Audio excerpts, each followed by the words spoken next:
Again,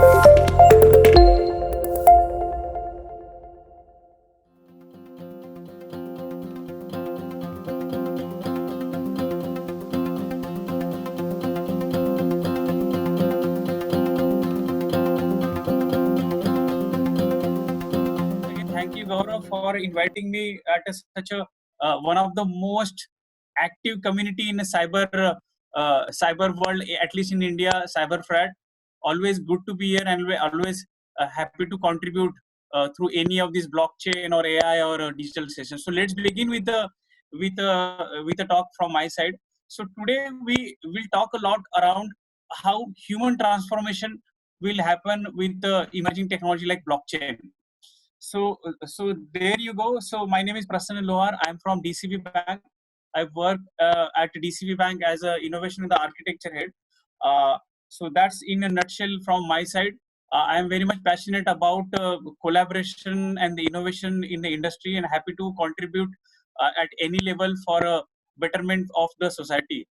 So today's presentation will talk about various current trends and how these current trends are affecting human transformation, our life, what is that impact will come to our life post COVID, how this emerging technology like blockchain or the amalgamation other techs like AI, IoT will really surpass that situation.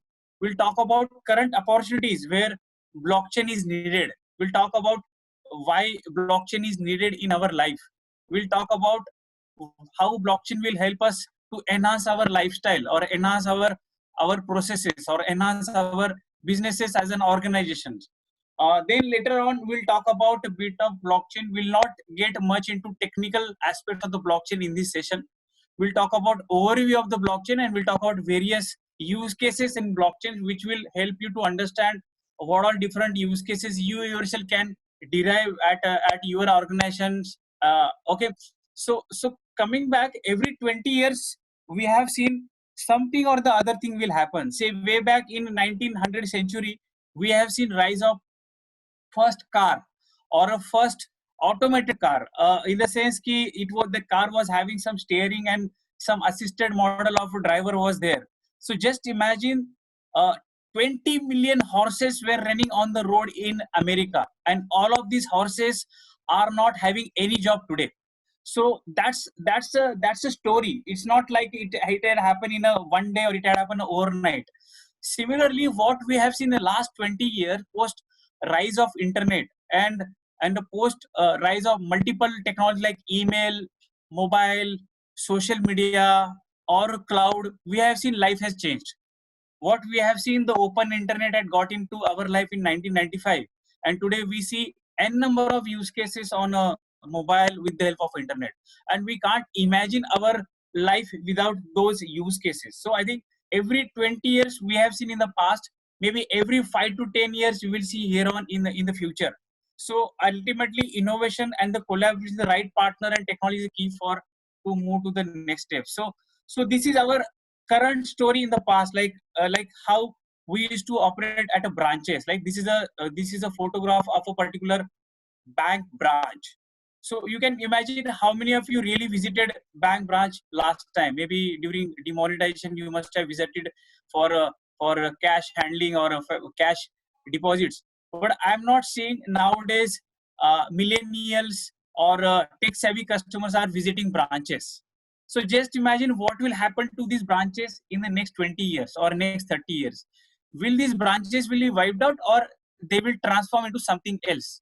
So way back, like around 15-20 years back, I had opened my bank account in 30-35 days from a bank, right? And if I recommend some of our friend, okay, let's open our bank account in a 20 days or 15 days or even for 5-6 days, the current generation customer is not at all in that mood that I will open a bank account in a 5-6 days. Next generation customer will not bother about bank account itself. They will not be aware what is in my bank account. They will just know there is some entity which is regulated by government where my money comes or where my asset comes, and I utilize them for something or the other. That's a way to look at how to connect your past to the present situation, moving on to the forward looking futuristic situation. So this is something which we have seen in the past. branches are operating for either for your personal finance, loan, or they are operating for your financial research or deposits or any of the checkbook request or statement request. So today we are in that era. So we have seen an era wherein you some of our friends must have written inland letters or postcards, or in a like 20 to 30 years before, people used to send money through the money order. That too, money order was having a some limit, like some amount of limit. Today you can send as much as you want through RTGS and NEFT and real time with the help of IMPs and UPI. So this is what we have seen as a part of our communication. We have seen rise of multiple applications like Paytms, Google Pays, and they have really helped us to transform human into the next step, starting from that inland letter, postcard, or money order. We are in an era of instant messaging, or we are in an era of instant payment. So these were the old logos. Like these, some of our friends must have seen these logos. Like, can you see the Nokia? So Nokia was the most promising brand that moment, and Nokia never thought of they will be wiped out. Or even BlackBerry. BlackBerry, having a BlackBerry in the pocket was a luxury. Today, how many people really carry BlackBerry? AOL Messenger, which was one of those first online messenger people used to send message, or a Kodak. The Kodak is something who has really started photography for us in digital photography. Other like Yahoo Messenger, or we used to be in a queue for this STDIST booth. People are standing in the cinema hall for a booth. I think that era has gone. But just remember, all of these logos were the best logos that point in time. What is that missing is that these logos haven't understood the changing customer. They haven't understood how human is transforming because of something else is coming. What something else is there? So what we have seen, that something else is something internet or a mobile phone. These logos which we have seen like Kodaks or a Nokia, they are not adopted how next generation internet or how mobile phones are going to change our life. Today in April 2020, half of the world is on internet. Half of the world is carrying smartphones some or the other way, feature phones. I think that is a huge penetration, and in the next few years you will see that it, like a water, internet will become a commodity. You will not have to pay for that. It will just come through the government. This is the must entity for our life. So I think it's very important for organization, if they are transforming, if they are giving some kind of a services to the end user, they have to give ultimately on a smartphones and on online media with the help of internet.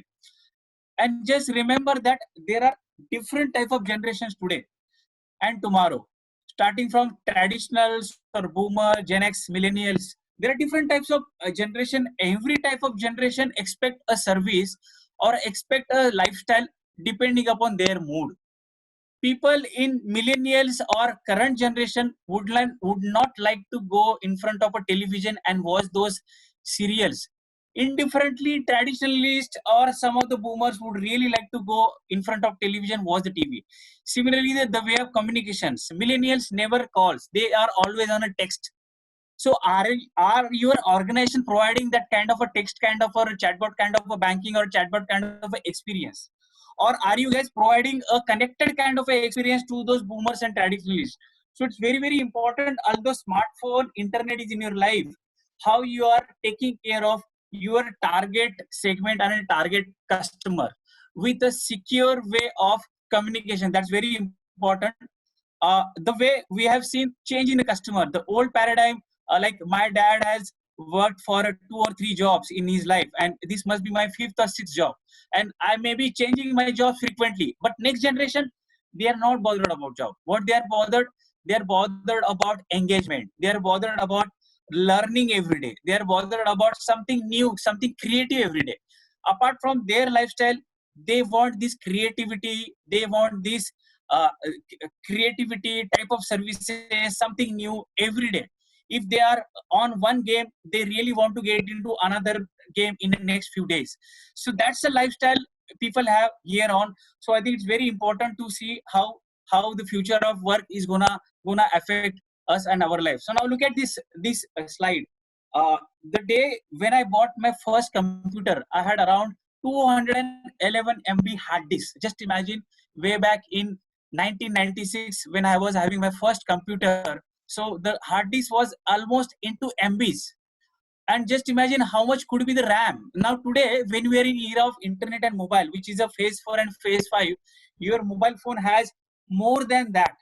And just imagine when you will be in connected platforms. When you will be in connected platforms, your way of working, your way of transaction, the businesses, the way they're gonna work, the banks, they're gonna operate on connected platforms. It will be all together different.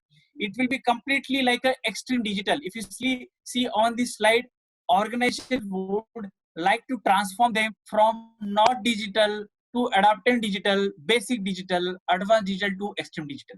What is meant by extreme digital? Extreme digital means zero touch, no interactions, voice interfaces, facial integration, zero paper. It's a completely digital kind of a experience for your end user. Say example, Amazon Go. You enter in Amazon Go shopping mall and you come out with all your ingredients and products, and you can really do the payments either with a facial or various other forms like QR code or contactless banking. So that's the era which you will see uh, here on your customer wants. If and I think you need to really take care of different set of generations of customer and provide a right set of a digital experience to the customer. So if you look at the banks, like tomorrow, so today when we are sitting at COVID era, everybody is sitting at home. Nobody is going out. What does it mean? It means as a bank, I need to provide all of those banking services, all of those branch services on mobile phone. That's very important to bring on all the digital experience for all the type of customers. That's very important. Also, tomorrow my branches are starting. What's going to happen? Are we going to operate on branches, such a big branches, or we come up with a small branches? Or if somebody is entering in a branch, can we not bring on that innovation experience which we have seen based upon a computer vision? We see how many people are walking on the streets, and we figure it out, some notification to these guys, go back to your homes. Similarly, somebody is entering in my bank branch.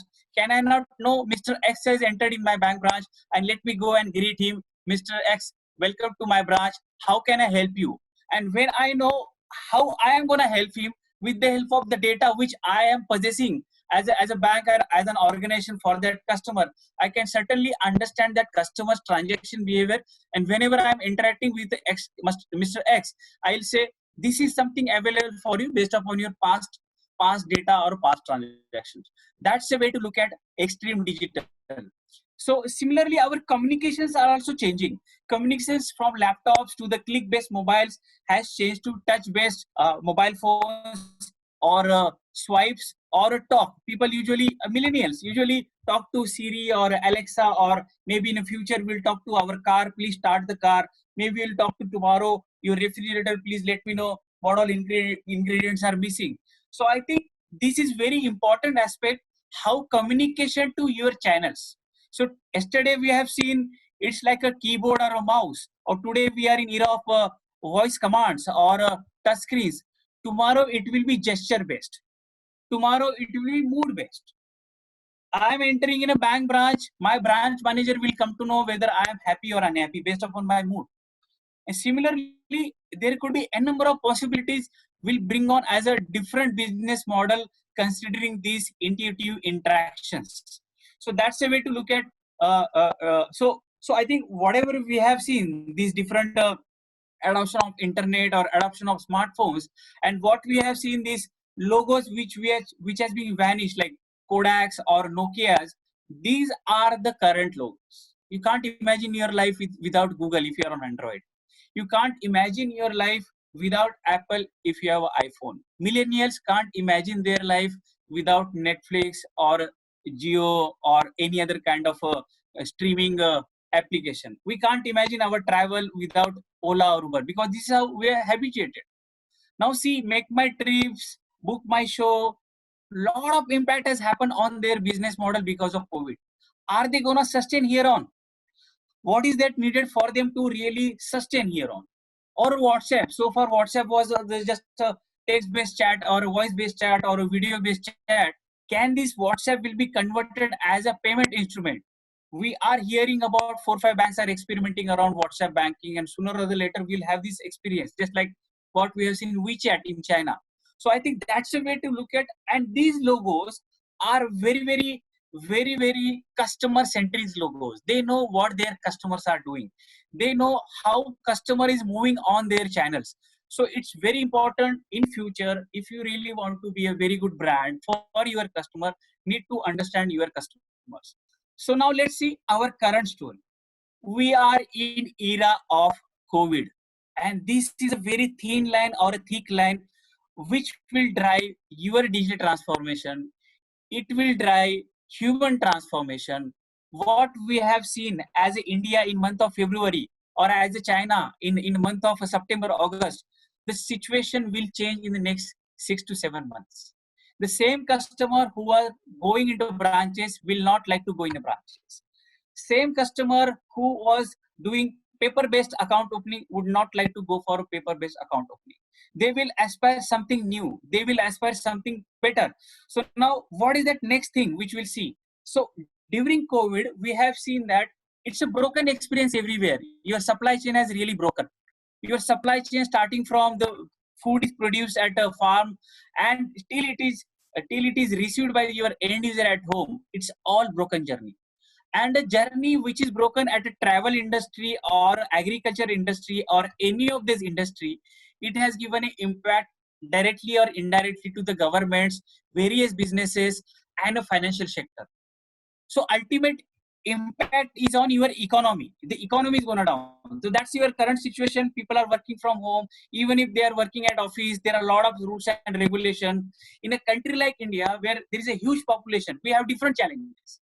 We don't have those challenges like what other countries don't have because of the less population, but we have a different challenges. We have not thought of those challenges now. We need to really see post COVID how this human transformation will happen. So any which ways in 2020 your economy gonna go down. So it's very important for organization, for you and me, how to save cash, how to save your operating cost, how to optimize our life, how to how to live with the invisible interfaces. So I think these are the opportunities we will be having, or these are the challenges we will be having. So there are certain more challenges which we are facing in different type of industries. We are facing the industries like retail, public sector, and in this slide you will see how much is the impact. The most impact is like travel and transport industry. I am not sure how many months they will take to really surpass that current challenge and to get into a normal life. I don't know how much time manufacturing industry will take to really get into the normal, but our life will continue. We will come out with some kind of innovations. We'll come out with some kind of a mechanism to really surpass these kind of stuff. So coming back, these are the new logos. Would you like to be part of these logos? So we'll figure it out, which are these logos. Just imagine, apart from GAFA, there is Alibaba. Just up, you can see some of the like Monzo is one of the banks without branches. Like that, there are around 40 50 plus banks across the world without branches. They have bond without branches. They are only app only banks. You can see there are other logos like Geo, Hyperledgers, Netflix, and so on. And most importantly, these logos are adopting technology like AI, ML, and blockchain. That is why I am showing these logos, which has a clear vision and a pace, and these logos will remain forever there because they are already adopting this technology. We will see how it will happen. Like, so what we have seen so far, what are the current situation, what are the current trends, how human transformation happened in the last 20 years or so, and we'll see what is that new opportunities or challenges in front of each other. So in challenges or opportunities, in 2015, UN countries, around 140 countries, all together sitting together and come up with a Sustainable Development Guideline goals, SDGs. So these are 17 SDGs. If you can read out some of them: no poverty, zero hunger, good health. I repeat, good health. Can you just imagine something is happened in Wuhan and that has really transformed or propagated almost more than 100 plus countries? can you not imagine health is very, very important aspect apart from IT, or apart from payment, or apart from digital transformation. So I think these 17 sustainable development goals, what they show is that every country has to aspire their agenda like digital India or make in India around these goals. So it's very important for us whenever as an organization we are working, we need to see how we are contributing or how human is contributing to these goals. Say imagine after 10, 15 years, we'll be hungry for water, clean water. That is not a challenge today, but the work or the kind of action as a society will take today, it will decide how long it will take for to really sustain for a clean water. So I think these 17 sustainable development guidelines are very, very important for any of those innovations. Starting from the next thing, around 1 billion people are estimated to lack legally recognized form of ID, digital identity.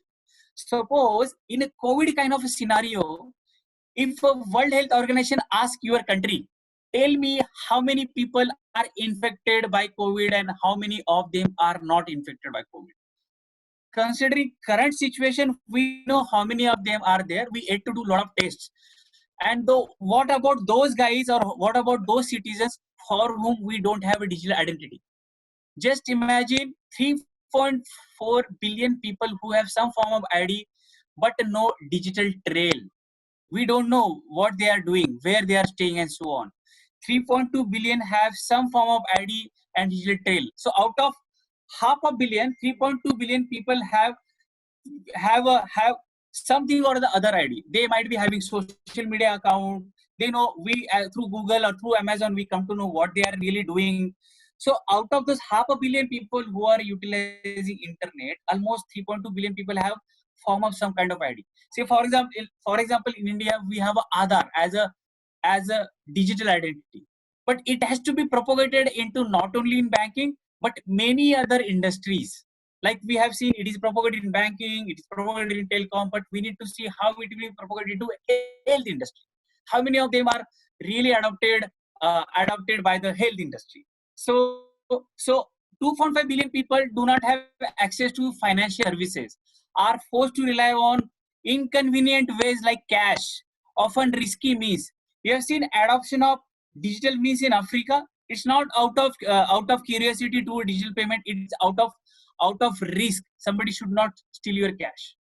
So I think these kind of challenges are there in front of world, right? 1 billion people almost earn $1 to $2 in cash. How they will come onto the digital way? So that's a way to look at human transformation, right? So coming back, I have seen almost half of the world is utilizing internet, and just 90 to 80% of that everybody is on social media. Either they are on LinkedIn, either they are on Facebook, either the new generation they are on Snapchat, or either they are on YouTube, Twitter, something or the other. There are more than 40-50 plus channels are available. In China they have their own social media tools, and in India we have seen WhatsApp, Facebook primarily quite active. Just TikTok, that's another active. But there is no such mechanism in any of these apps, or there is no such mechanism in our life that any point in time I can go on Facebook or I can go on WhatsApp, I'll say switch off. What does it mean? It means that there is no facility that I am switching off myself from a WhatsApp or from a Facebook for next 10 hours or for 1 month. In that time, Facebook, WhatsApp, or Twitter, or any of the telecom service providers, none of them should utilize my data. That confidence is not there with a human right now. Whoever is on Android, they are already on Google, and Google knows everything. Whoever is utilizing those maps, we know how they are traveling from home to offices or anywhere. Whoever is on Apple phones, they already are customer of Apple. So there is no such mechanism to go and on and off these social media channels. That's an opportunity, or I would say that's a trust we need to build. Coming back, lot of digital identity mechanisms are available in the world. In India itself, we have passports, we have PAN cards, we have Aadhaar, we have voter ID, and so many things.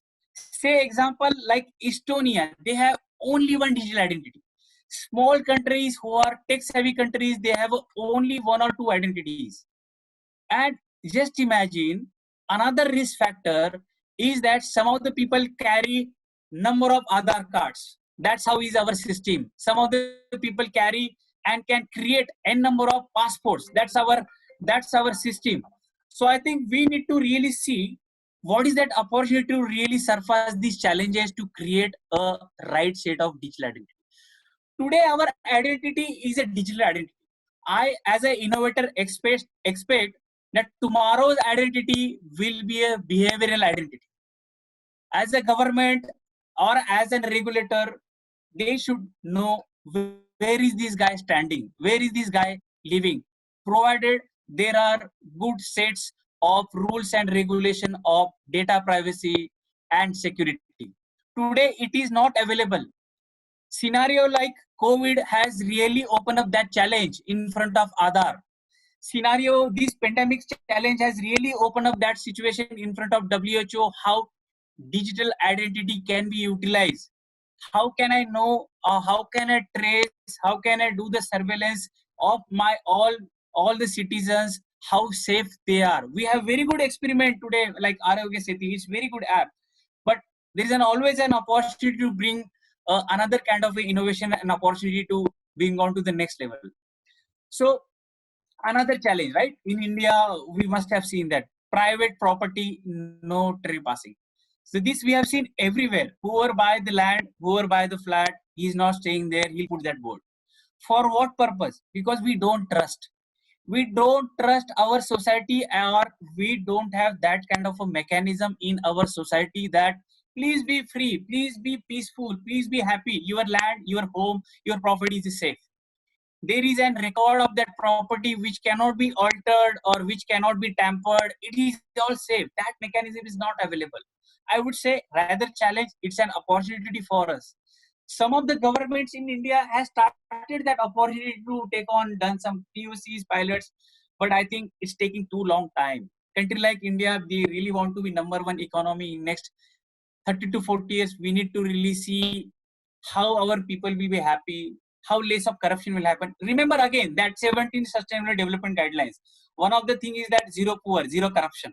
It's all because of this. Now they see another thing, mortgages, loan agreement, too much manpower wastage, too much of operations. A man going for a loan, man going for asking for doing a deal of agreement or something under real estate kind of an agreement. It takes 15 to 20 days in our life. Human has to transform beyond that. We used to send those letters, inland letter. We used to send those postcards. We used to wait for 15 days. Not for these things. How are we waiting for these things also? I think it's an opportunity. I'm not saying that it will happen overnight, but it's again an opportunity. We'll see how it will happen here on. Another area, like we have heard, whenever now we are bringing vegetables from our nearby shop, or nowadays we are not ordering anything on Domino's.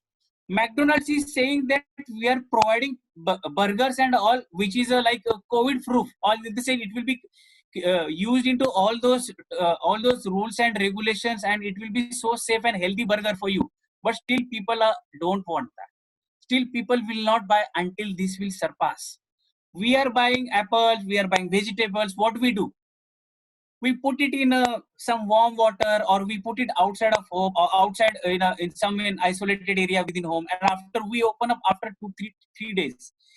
We don't have any mechanism right now in India or anywhere that I will say this particular apple has come from this particular farm, or this particular rice has come from this particular farm, and this quality of rice or quality of apple is superb. We don't have that mechanism because our supply chain or logistics system doesn't allow. In current supply chain, it's all broken. So as a human being, I am searching for that mechanism. How can I really say this apple, which is a fantastic apple, right? Or how a particular apparel which I am buying from a Paytm or a Flipkart is being created so many days before, and it is available with this cost, and the quality is so good. So that mechanism is not available. So supply chain traceability is something which is not available. Once again, Aadhaar is impacted. Aadhaar is being utilized in banking, some government, and some of the use cases. It has to go everywhere. It has to go in your career. It has to go in human resources. It has to go in travel industry.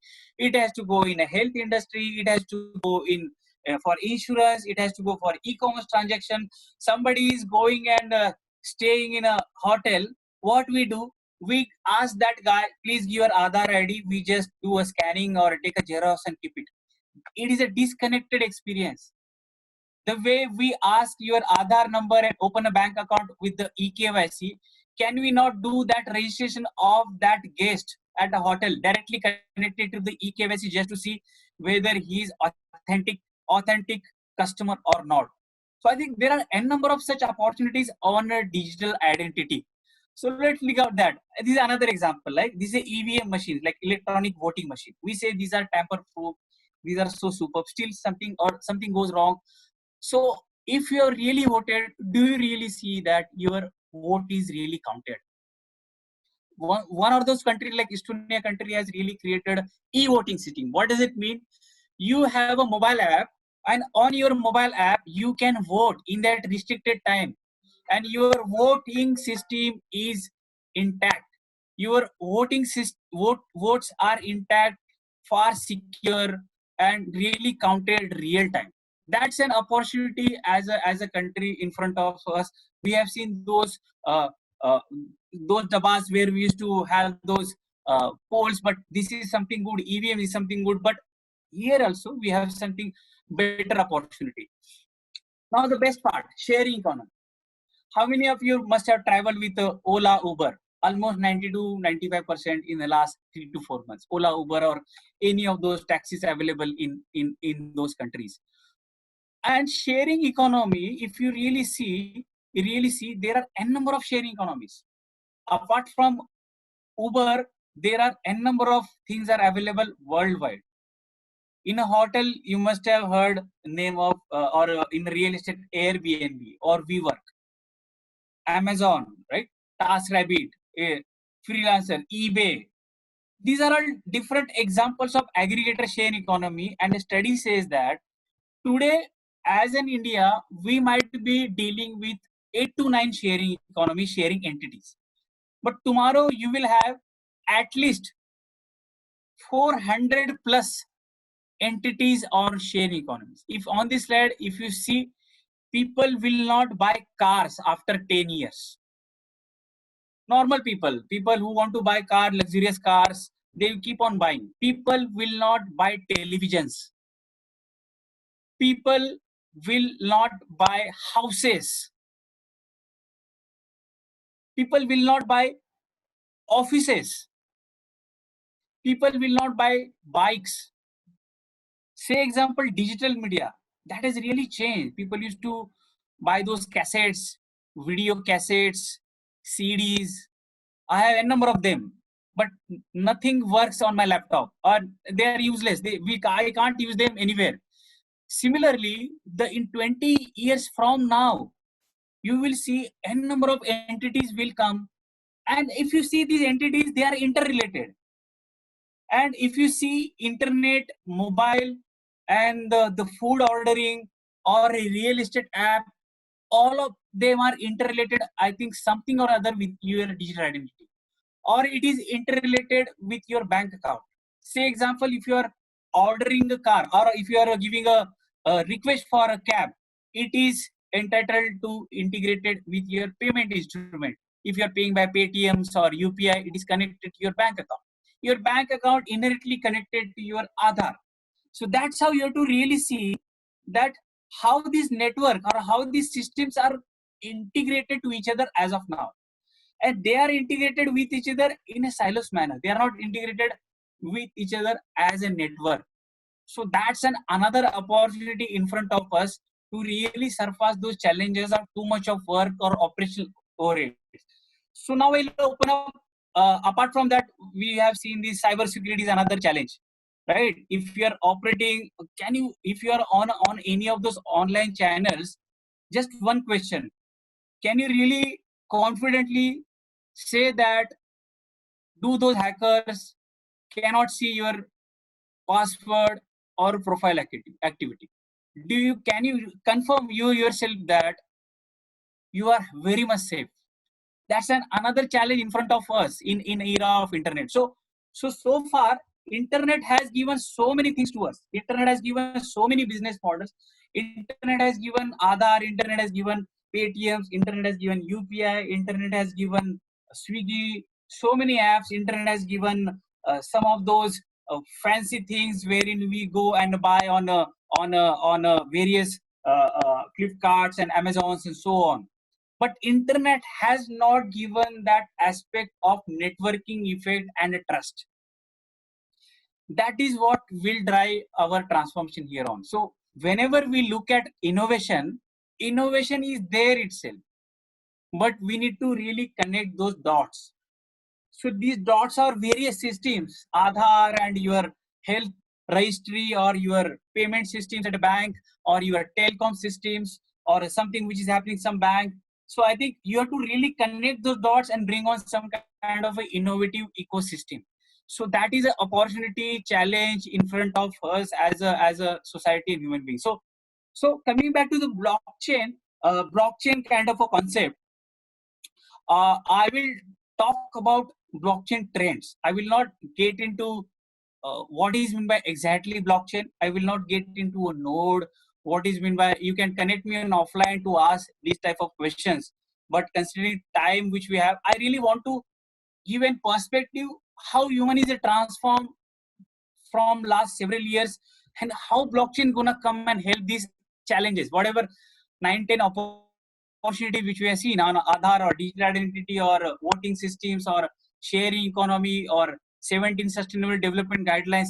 In all of these use cases, or those buying selling of land, or you are putting that board on this land belongs to me and so on, in all of these use cases blockchain plays integral part. Rather, I would say blockchain plays major role, and it will surpass that challenge of bringing that trust.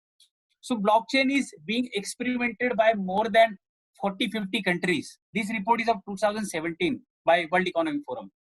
More than that. So that is how it's very important. Countries like Dubai, countries like Estonia, countries like Switzerland, they are almost on blockchain.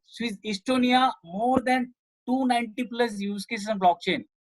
Estonia was a country was about to get vanished from the world's map. Just imagine all the citizens in that country were given with a 10 euros and asked to live your life. Just imagine you got 110 rupees and you are living your life.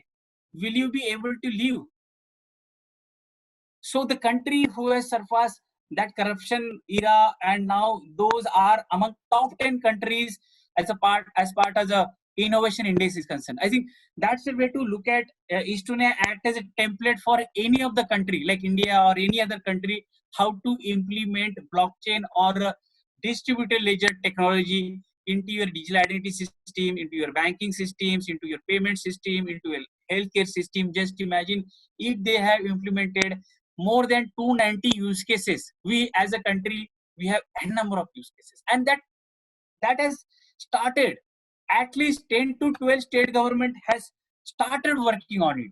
Andhra Pradesh or Telangana, Maharashtra, Assam, Tamil Nadu, Kerala. So these states has really started adoption of blockchain some or the other ways.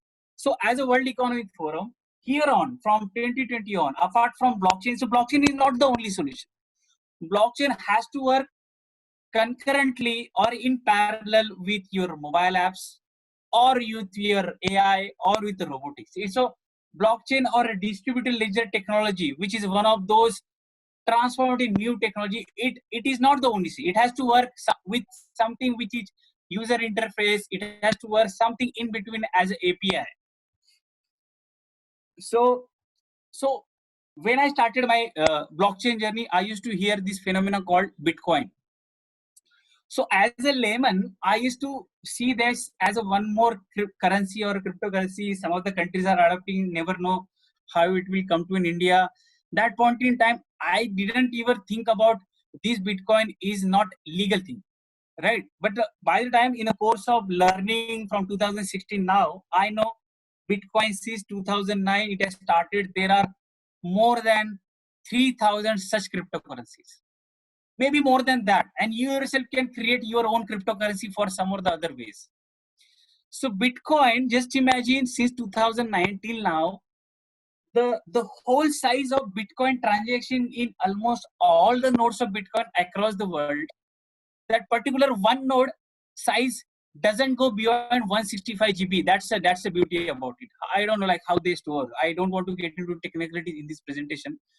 And they don't have a dedicated data centers also. Although they have a mining data centers, but the way banks or telecom companies has a number of data centers, DCs, disaster recovery, near disaster recovery, I think it doesn't require that much. So like a Bitcoin, Ripple, Ethereum, altcoins, and Litecoins, there are Ripple, or there are more than 3,000 plus such cryptocurrencies. That era is called as a blockchain 1.0. What we are aspiring for is a blockchain 2.0. I'll come to that. So I spoken about Estonia, how that country has really surpassed that challenge. The country had to just reboot from zero, and that's the power of blockchain, or a trust mechanism, building the trust mechanism within a country. uh, so Dubai is another example. They want to by 2021, they also want to bring a lot of governance ecosystem, governance things in on blockchain. So there are some examples like blockchain based phones, that's also coming back. So I think that's the difference blockchain will bring on to the internet has brought to us how a data can be passed from one node to another, how data can be passed from one system to another, but how cohesively, how a traceability should be maintained for when we are sending that data, or data remains there, how the value can be transferred from one node to another. That is that power blockchain brings to our life, and it surpasses all those trust level channels. Like somebody's bringing that food from Swiggy to my home, I know where is that my food with a Google map, but I can certainly deep dive and say, okay, how many times that guy has opened that box, provided IoT plus blockchain is an use case. You can really derive a number of use case. That is how blockchain brings that traceability aspect to our life. So time for blockchain for IRS. So if you define the blockchain in a nutshell, is like a shared computer network, accessible, permissible to anyone on that network. In case of Bitcoin, Ethereum, anybody, because it's a public network.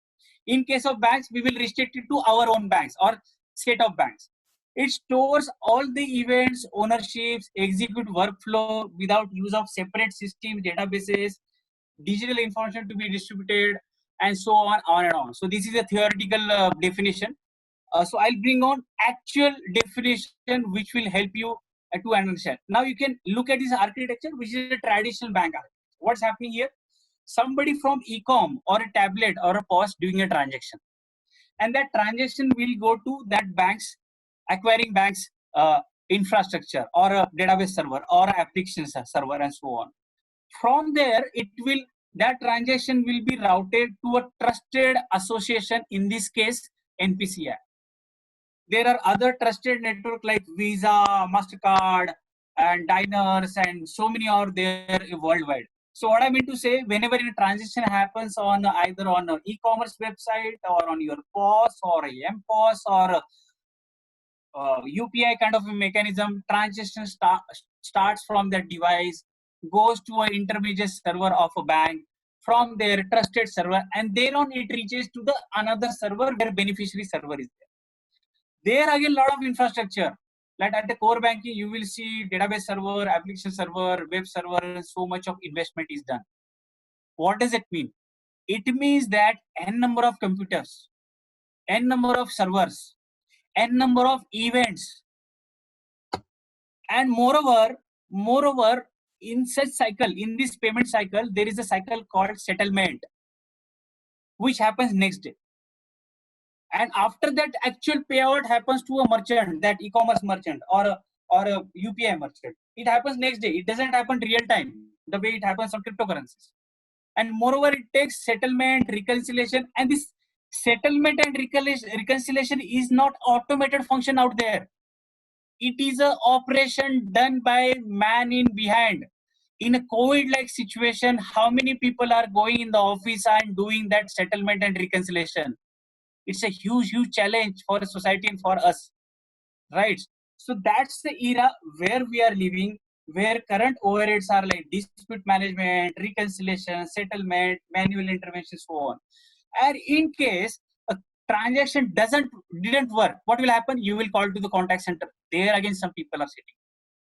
So post COVID, would you like to really bring on more optimization, more operations? Do you want to really transform your human to some other area? That's a challenge. That's an opportunity. So now coming back, this definition: shared computer, accessible, permission to anyone, stored in event. This is all happening into n number of systems in a traditional bank. But in case of blockchain, we'll see how it happens. So this is a traditional bank where transaction is happening from a card holder to merchants bank to an MasterCard association, and then next day clearing happens, and then settlement happens with a lot of people in between. You are seeing that, and a lot of fraud happens, a lot of error happens, a lot of operational overhead, too much of cost, and we want to save cost. We want to save manpower. We want to do a lot of consolidation. So how do we do that? So now this traditional architecture which we have seen here. I want to really transform this as like this, where you do transactions, and instead of so many number of servers by each bank, I will have a single node for every bank. A node for bank A, node for bank B, even node for regulator, a node for NPCI or Visa or MasterCard. And what's the opportunity? Opportunity, no reconciliation, no settlement. It is settlement, immediate settlement. Consist a single computer. That's the definition of blockchain. Having all set of events programmed right there, accessible to anyone the way you will provide access. In a private network, only few people. In public network, anybody can download and see that. But as a bank, we will have our own private network. No dispute management, no reconciliation. What it will help? End user and end customer will have a better customer experience. We will talk a lot around that. Why we are not doing it? Because we have very good robust system as of now. And if you were to wipe it out, it's a n number of days, too much of investments we have done so far. It takes a lot of time. So identification of right use case for a blockchain is very important. Typically, you can transform everything in blockchain, but it is not needed. You have to really see what is that use case you will drive with the help of a blockchain. So okay. So this is all around your blockchain-based bank. Reduces settlement time, supports smart transaction, cost reduced, trusted third-party eliminates error handling by man, and most importantly, secure transaction ledger database. With all these benefits, greater security, faster settlements, and so on.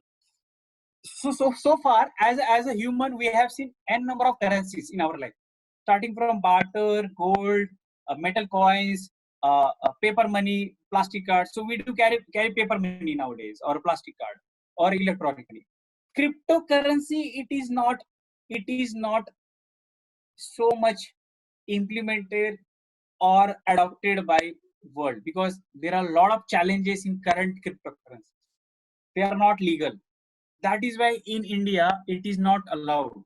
If we will do everything around regulation. Tomorrow, as a country, if you have another country, another cryptocurrency or a digital currency, it will be around some asset, it will be some regulation.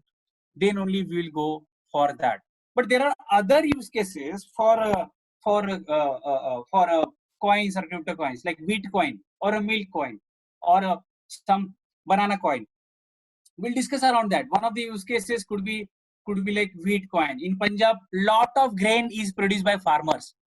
So grain production from that farmer, bringing that grain to a mandi or to an arthia, selling it off. Currently, it is happening on a rupee card. Again, there is a lot of settlement, lot of operational efforts are going. But tomorrow I can bring that whole ecosystem around a wheat coin, supported by asset called wheat. Today's cryptocurrencies, Bitcoin, Ethereum, are not supported by any of those assets. It is not supported by any of those global currencies. That is why we will not entertain them. But tomorrow, if you want to bring on Bitcoin, we will say it is supported by wheat, or a milk coin supported by milk. But it will reduce all those settlements and so many other challenges around, and ultimately the farmer will receive actual cost for his grains. That's one of the use case in farming, in agriculture. And there are n number of such use cases in agriculture. And there again, your digital identity, your banking system, that farmer, wherever that whole system is has to come on the same network. That's an opportunity, like sharing economy, which I was talking about. So what we have seen, that the type of blockchain is like 1.0 is all about your cryptocurrencies. We have seen that world. It's all mature world. Bitcoins people are utilizing. In blockchain 2.0, which is a ethical way of implementing blockchains, wherein you will see smart contracts or decentralized apps will be utilized by telecoms, banks, media industry, healthcare, aviation industry. I can name more than 60, 70, 80 plus industries where you will find these use cases. And tomorrow, when we'll transform our life from Web 2.0 to Web 3.0, there you will see blockchain 4.0, distributed autonomous agents enterprise in future, that yet to come. So today we are in era of blockchain 2.0. So if you really topology of blockchain, so what we have seen, cryptocurrencies, bitcoins, all of them are permissionless public blockchain. What as a bank we will look at as a private blockchain with a permission blockchain, and depends upon a use case, we can have an amalgamation of a private plus public called as a hybrid blockchain. So any questions we will ask, so current system typically are centralized systems. Some system is connected to a centralized system. So tomorrow on a blockchain, it will be like a public blockchain, which is how Bitcoin works. And this is something proposed private blockchain for enterprises, and where we can manage privacy, when we can manage access rights, and so on.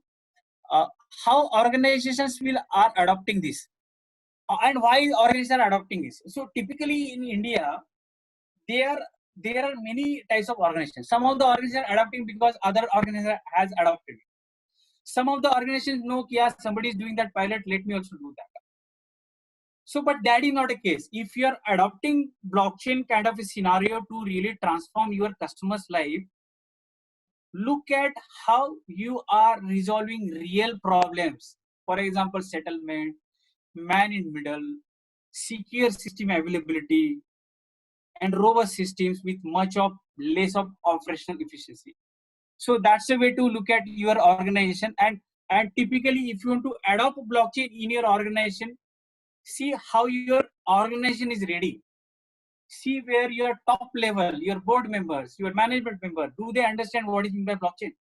If not, create awareness programs, bring on some mentors, create some training for them, bring on some right case of use cases for your organization, collaborate with the typical kind of industry. Say for that's a very good see experiment which we have seen in 2017.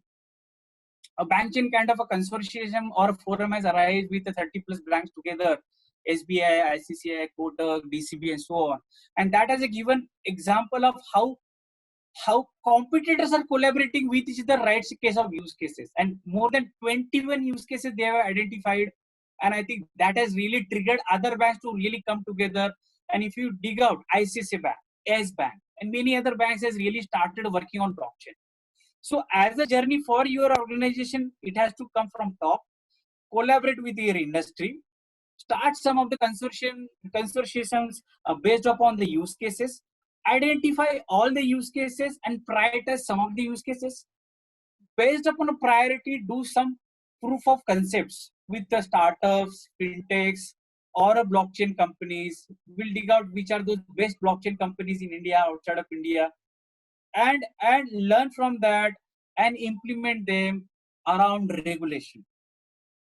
So I think that's a way to look at how do we adopt a blockchain. So this is another way to do that. Even recently, Niti Aayog has published a blockchain strategy paper, and it has also very good information. IDRBT has published a very good paper how a banking should adopt blockchain. So on this side, it's very important slide. This slide helps you to see which are those operational processes, which are those new business models will require blockchain. So any of the process, say for example, customer onboarding, ask all of these questions around these data security, intermediary, transparency, trust, authentication. Ask these questions to that system. Say example, when I said that customer onboarding for me, it took 30 days. And that process was paper-based documentation. There was a lot of document validation. Multiple storages was there. Data consistency was not there. So if I ask that process these questions, process will say, yes, I am eligible for blockchain transformation, or I am eligible for implementing on my process on blockchain, because there is too much of operations, lack of trust is there, and trust is needed. Lot of reporting is there, lot of manual, there high reconciliation cost is there.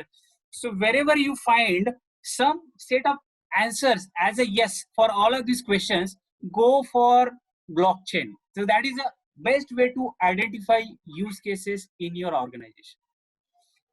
In the next slide, like apart from that, you need to see whatever the implementation we have done on blockchain, whether it is optimistic, secure, that kind of a data is evolving. Company like KPMG, EY are really doing good work on that. So globally, if you see the adoption of blockchain, so these are the countries who has really adopted nicely. Look at these countries: Estonia, China, more than 500 use cases they are on blockchain. They will launch it. They may not tell you, but they will launch it. Australia has its own standard on blockchain. That's one of the bottleneck which we have seen. Internet has a standard, but blockchain never had a standard. So I think Australia is bringing on their own standard. Look at UAE or Dubai, how they are bringing on various use cases. So India is not way behind. Government of India is exploring use of technology. The best part of India, that government of India speaks language of blockchain. Maharashtra government, you talk about Kerala government, Telangana government, Madhya Pradesh government, you talk about Assam government, Goa government, or you talk about Chandigarh government, Tamil Nadu government. They know what is meant by blockchain. Some of the state has their own blockchain policy, and they have implemented some of those use cases. In Maharashtra, they are implementing something on RTOs. In Telangana, they have implemented or in a stage of implementation for land registration. Uttar Pradesh, I had visited IS officer from Uttar Pradesh. Can you just imagine? Almost every land is digitized. Now just they need a framework how to put it on blockchain. So much of work happening at a government level also in India. There are other cases like how blockchain can be utilized we have seen that use case in Singapore, or use cases in some of the African countries. They want telecom companies to adopt blockchain and so on.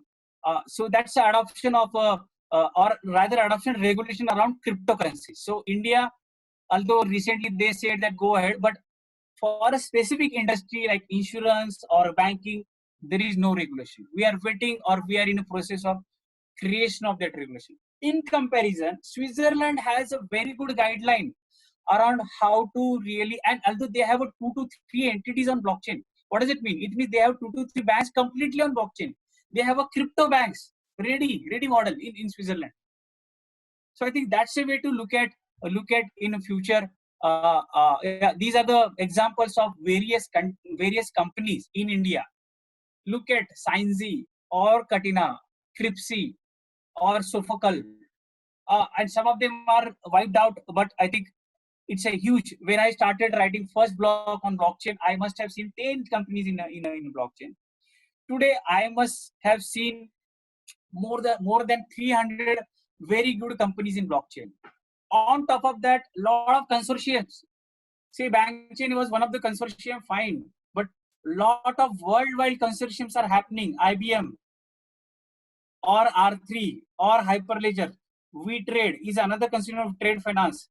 So I think these companies are creating this use case based consortium, and I think best part of success of any of the blockchain use case to get a part of a consortium. That's what one of the slide I have mentioned.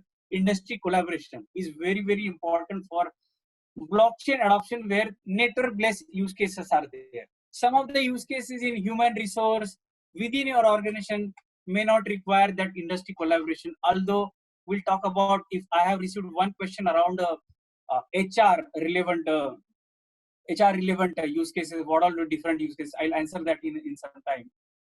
The company like IBM's, Accenture, TCS, Infosys, NTT are far ahead compared to the other companies like Atos. And this is in 2019.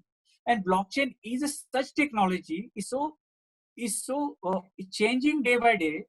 It's an opportunity for a company sitting in a last quadrant to really surpass the top level company. That's how is the dynamism around adoption of a blockchain. Tomorrow you yourself can start a company in a blockchain and really be there on top. I must give in some of the examples. I know that one startup in Bangalore, like Origraph. Just imagine massive work done by those guys. Their own Hyperledger kind of an Ethereum kind of an ecosystem, and it is really, if it is really nurtured nicely, it will become one of the top quadrants. You never know. That's the opportunity right now to create your own fabrics. That opportunity certainly will not be there after 3 to 4 years. Why? Because IBM's, Microsoft's, Alibaba's, everybody is creating their robust infrastructure on the cloud. So when I said blockchain is not the only way to succeed, you have to amalgam other technologies. So blockchain plus cloud or AI, or we'll talk about how IoT will become tomorrow's channel for the human beings. So far we have seen about uh, various terminologies around blockchain. Why blockchain is very important. The trust factor, which you are not seeing internet kind of a model, how blockchain can be helpful, how blockchain can be helpful into banking use cases, or some of the system to really reduce on errors, operational aspects, and so on. So here on, I will give some of the slides around various use cases. Looking at those slides, you will understand what are the different use cases. So in banking, security, IoT, government, in all these icons, you will see some or the other use case is there. And if you really want to dig out those use cases, contact me offline. I will give detailed use cases, how a country is doing voting, or how pharma pharma industry is getting onto the blockchain, or a microfinance industry is getting on a blockchain, or a ride sharing. Some of the ride sharing are coming on blockchain, or a voting, or a refugee aid. That we have seen in Kerala, or in Nepal, or in Bangladesh, refugee relevant, or even World Economic Forum had a challenge around bring on a use cases on blockchain for a refugee aid. And even in the COVID era also, when you are providing your funds or your health, it is tracked under blockchain. So I think there are different ways of industries who are adopting blockchains. Again, if you deep dive in a banking itself, asset certification, trade finance, centralized KYC, syndicated loans between number of banks, or cross-border payment, which has a lot of operational efforts, how we can enhance that overall system. So other thing like you can see insurance claims management or a P2P insurance, how dynamic insurance tomorrow, your car plus your identity, your bank or your car manufacturer, how all of them will come onto the same network. That is what another use case on a insurance. Telecoms. Just imagine how much media you as a media producer are putting on any of those OTT platform, and how many of them have viewed it. You can really get that real time royalty back to your digital identity based bank account in a real time basis. Today in that area, too much of dissatisfaction among those media creators. They don't have, first of all, platform to put it. It's a heavy cost if they want to put it on Netflix or some of the other, or if they want to create a cinema out of in media. It's a lot of cost. Just imagine some other platform coming in, giving an opportunity to put it on a with some less fees, and whatever viewers are viewing, relevant royalty goes back to that media content creator. That's another satisfaction level brings on to this. I think there are n number of use cases. So typical use cases we have seen is around automotive, banking, healthcare, high tech, and in this slide it gives an adoption of use cases. So in a banking, our banking industry is heavily adopted with the use cases. Banking and finance and insurance. Almost 40% of world's blockchain or a DLT based use cases are into blockchain, followed by other information and communication. Rest, media industry or health, where we were talking about how COVID type of scenario will have a health industry. I think that's an opportunity to bring on other industry to get amalgam with the financial industry. So we are working with a very interesting use case with the income tax department, with other fellow banks, as with the Infosys as a partner. So currently we are looking at a form 15GH. There is a lot of manual efforts, like efforts from every branch, then effort from every bank to give back those reports to the income tax department, and income tax department are reconciling it. Everything will happen seamlessly real time, and that's a real use case. I'm not talking about pilot. That's an aspiration from the income tax department.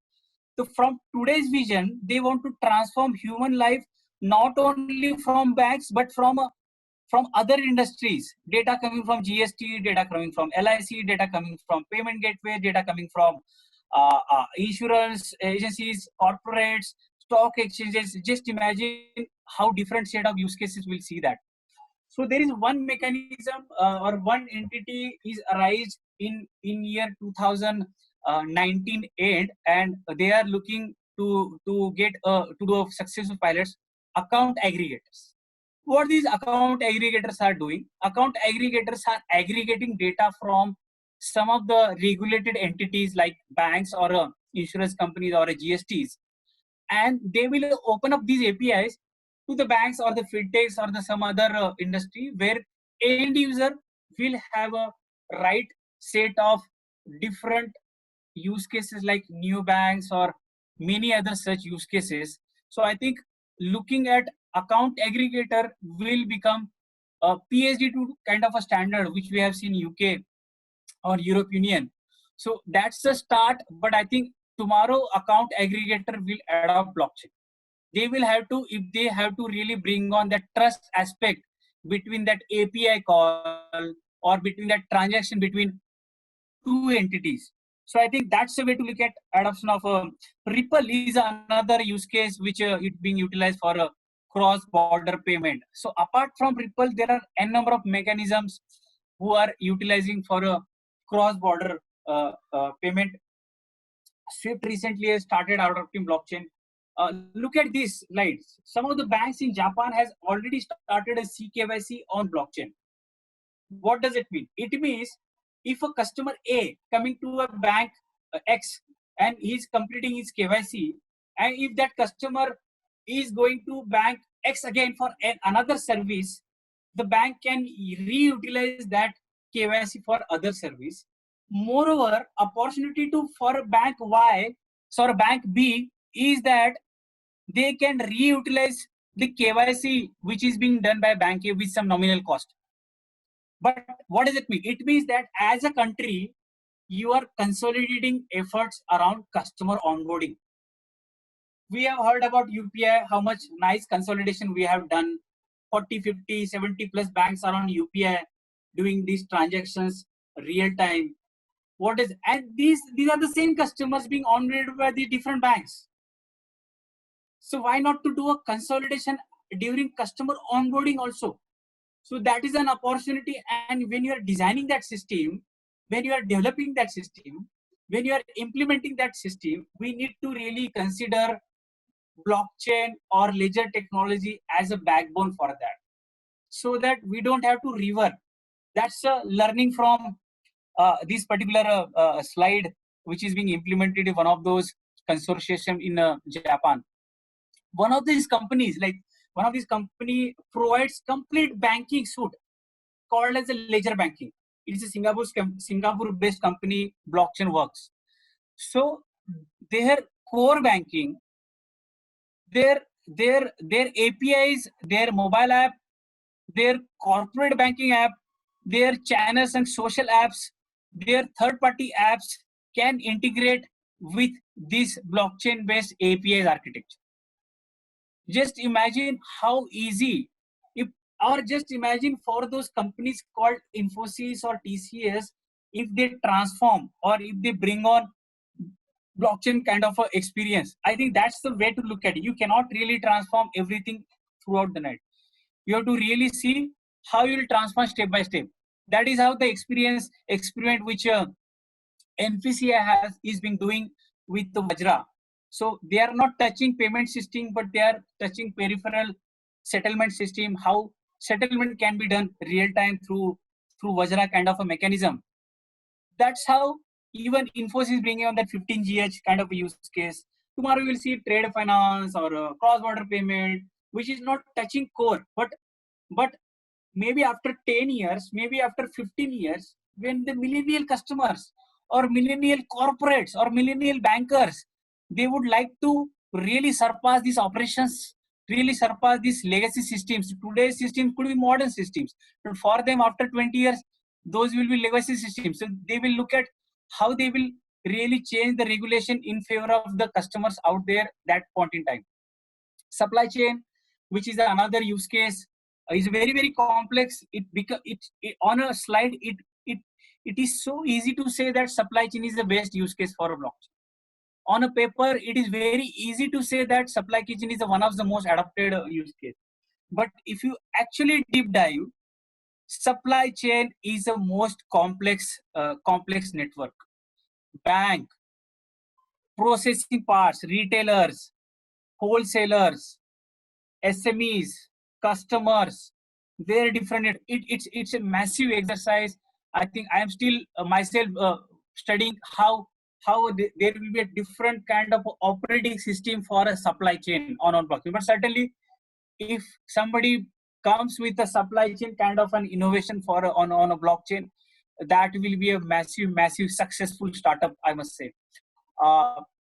Again, supply chain logistics, how a supplier from manufacturer till last consignee, how the whole traceability and whole manual efforts, and we can really bring on a lot of efficiency in that aspect. School systems, campus management, the whole school system is on blockchain in this slide.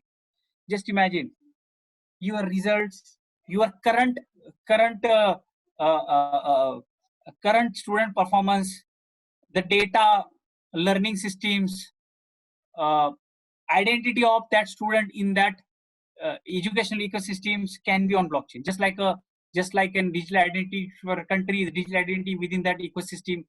Those are the other use cases. Similarly, you can see smart cities. Smart cities are also adopting blockchain. Just imagine a smart city as a country and implement blockchain out there. So that's a way to really look at another use case. Everledger has implemented it, right? Just a thief. Look at the thief. He's attempting to sell the diamond which he has got from somebody else. So immediately jeweler can notify police that this guy is there, please take care of him. That's how it is. Similar use cases, like somebody who is coming and I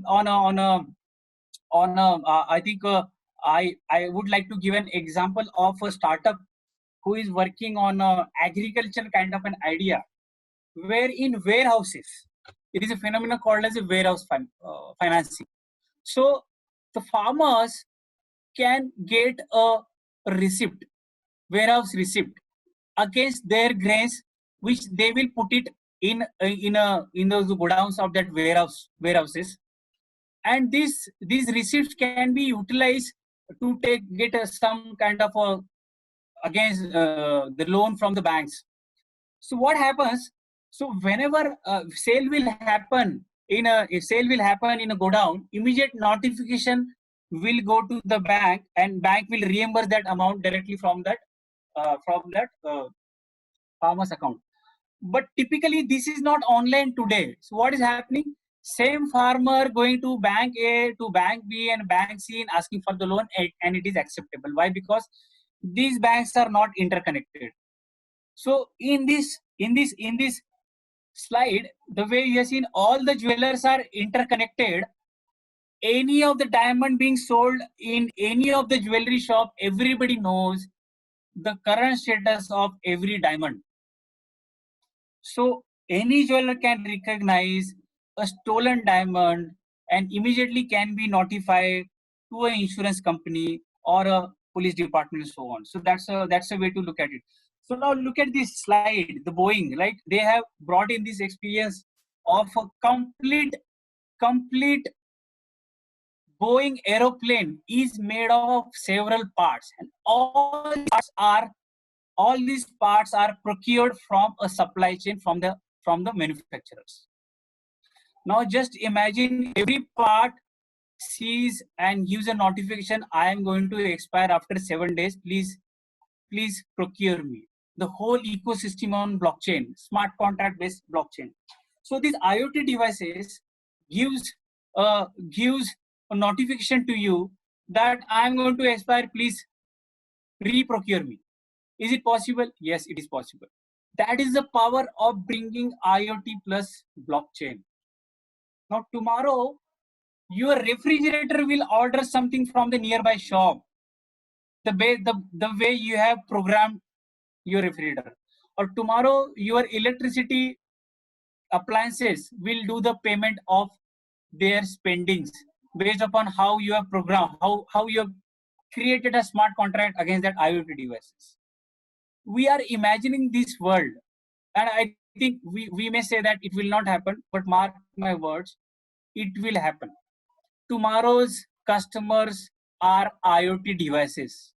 Tomorrow's customers are your wearables. You going to drive that. The way mobile is today, your device who is doing transactions, tomorrow your smart house, your smart homes, your smart offices, your smart car will go directly to your petrol pump for the fuel. They will go to the maintenance station on their own, and it's happening outside of the world, and it will happen slowly. And if you want to bring on the trust aspect between that petrol pump or banking system, your car, there you require a seamless network based ecosystem built on a concept called blockchain. Another example, energy grids, where whatever energy produced at your home, can it be shared with other home? Yes, possible. That's a sharing economy. I was talking about taxis or real estates. Another entity which is energy, it's gonna become another sharing entity, where again this will come onto the blockchain. I was talking about media and entertainment, right? So this flow of right, starting from this writer, publisher, collective management organization, then digital service provider, and at the end, listener. And then after that, you will give that revenue profit back to the writer or that publisher. Just imagine the whole ecosystem which you see on the left and is transformed onto the right side.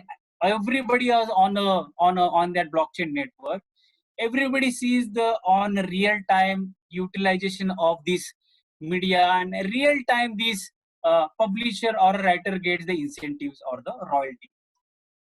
Again, telecom industry is riding on the similar use cases for broadcasting, advertising, content creation, and so on. Trade finance is another use cases. Currently, it takes a lot of time, lot of overheads, lot of man in middle. Multiple banks are involved in trade finance, and it can be transferred into blockchain based smart contract based trade finance, which will speed up the transaction and moreover with a lower cost. Your project management process, starting from your document creation of requirement gathering, business requirement gathering, till it goes live. Every action can be traced. Every action can be really put as an event in a blockchain based system, and to derive where your application or where your patch or where exactly a change request has reached. That's another way of a blockchain. So I was talking about agriculture, how agriculture industry will come on blockchain, starting from farmer, procurement, buying agents. Like I was giving example of this RFEI in Punjab, or it could be a rice farming in Kerala or sugarcane farming in Maharashtra. So these use cases certainly has to come on a on a blockchain. You will see a number of use cases. It's like fair pricing will be provided to the farmer. You will see marketplace kind of a farming here on, uh, and these are the different use cases. Again, supply chain, IoT, which I spoke, healthcare, very important use case post COVID. Imagine whenever your citizen is born till unfortunately he died, all of his health records are maintained in a public health registry, for example. And just imagine all the citizens, like billions of citizens are there in India.